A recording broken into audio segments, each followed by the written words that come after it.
শিক্ষকদেরকে হেয় প্রতিপন্ন করতেছেন। শ্রেণী কক্ষে ফিরে যাব না, এই 5% কিংবা 1000 টাকা দিয়ে এখন বর্তমানে একটি ছাগলের খোয়ারও পাওয়া যায় না। ঋণ করে আমাদের চলতে হয়। আমরা 20%-এর জন্য এখানে এসেছি।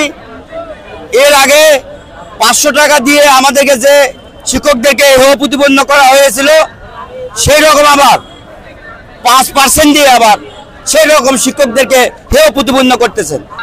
যদি 5% বাড়ি ভাড়া দেওয়া হয় তাহলে দেখা যায় 40,000-এর কম যাদের বেতন আছে তারা পার্সেন্টেজের আওতায় পড়ে না। সর্বনিম্ন যে 2000, ওই 2000-এর আওতায় সবাই পড়ে।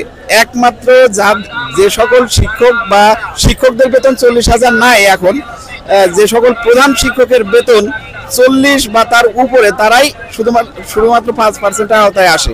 বর্তমানে আমাদেরকে যে বেতনটা দেওয়া হয়, বেতনটা দিয়ে আসলে আমরা আমাদের পরিবার পরিজন নিয়ে আমাদের মাসিক যেই খরচ আমরা ওইটা আসলে মিটাইতে পারি না। প্রত্যেক মাসে আমরা আমাদের ঋণ করে আমাদের চলতে হয়। এটা আসলে যুক্তিযুক্ত, এবং এটা যদি না দেন তাহলে এটা কিন্তু আমরা আমাদের দাবি থেকে এক পাও পিছপা হব না। আমাদের এই দাবিটা, আমাদের 20% বাড়ি ভাড়া এবং 1500 টাকা মেডিকেল আমাদেরকে দেওয়া হোক, এবং আমাদেরকে দিয়ে আমার অতি সত্তর আমাদেরকে শিক্ষাঙ্গনে ফিরিয়ে দেওয়া হোক, কারণ শিক্ষাঙ্গন ছেড়ে আমাদেরকে ভালো লাগে না। এই 5% কিংবা 1000 টাকা দিয়ে এখন বর্তমানে একটি ছাগলের খোয়ারও পাওয়া যায় না।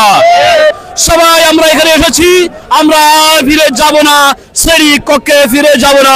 শিক্ষক সমাজ সারা পৃথিবীতে কোথাও এভাবে কন্টিনিউ আন্দোলন করতে হয়, শিক্ষা প্রতিষ্ঠান বন্ধ হয়ে যায়, এটা একটা লজ্জাস্কর ব্যাপার। একজন হাই স্কুলের টিচার হিসেবে আমি 4 বছর চাকরি করি। 4 বছর সরকারের বিশেষ প্রণোদনা দেওয়ার পরেও আমার বেতন 16,700 টাকা। আমার 2টা বাচ্চা আছে, বাসায় বৃদ্ধ বাবা মা আছে, এখন থাকতে হয় আমাকে গাজীপুরে। এখন আপনি আমাকে বলেন, এই 15-16 টাকা দিয়ে একটা মানুষের সংসার কি এই যুগে চলে? অবশ্যই চলে না।